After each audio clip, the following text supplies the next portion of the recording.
तुम्ही कधी असा पझल लावलाय ज्याचा एक तुकडा वेगळा वाटतो, पण जर नीट पाहिलं तर तोच तुकडा संपूर्ण चित्र पूर्ण करतो. आज 2 April world autism awareness day आणि हेच ऑटिझम असलेल्या लोकांचं सत्य आहे. ते वेगळे असू शकतात, पण त्यांच्याशिवाय हे जग अपूर्ण आहे. ऑटिझम म्हणजे नेमकं काय? ही एक न्यूरोलॉजिकल कंडिशन आहे ज्यामुळे व्यक्तीचा विचार, संवाद आणि वागण्याच्या पद्धती वेगळ्या असतात. पण लक्षात ठेवा, हा कमकुवतपणा नसून वेगळ्या प्रकारची प्रतिभा आहे.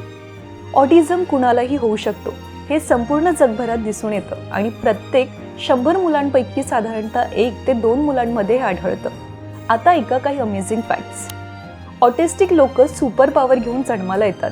काही लोक अत्यंत वेगात गणितं करू शकतात. काहींची स्मरणशक्ती इतकी तल्लख असते की ते हजारो गोष्टी अक्षरशः फोटोप्रमाणे लक्षात ठेवतात.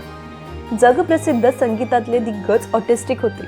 मोझार्टमध्ये अत्यंत तीव्र ऐकण्याची क्षमता होती, म्हणूनच ते एका ऐकण्यात संपूर्ण म्युझिक नोट्स आठवू शकत होते. गुगल आणि स्पेसएक्स सारख्या मोठ्या कंपन्यात ऑटिस्टिक लोक आघाडीवर आहेत.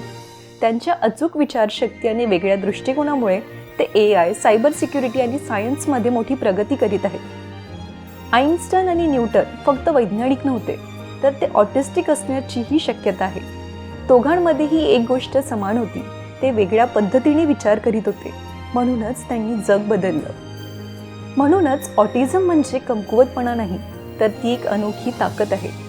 #LightItUpBlue मोहिमेद्वारे जगभरात ऑटिझमबद्दल जागरूकता निर्माण केली जाते. चला तर आपणही या मोहिमेचा भाग बनूया. समजून घेऊ, स्वीकार करू आणि समाविष्ट करूया.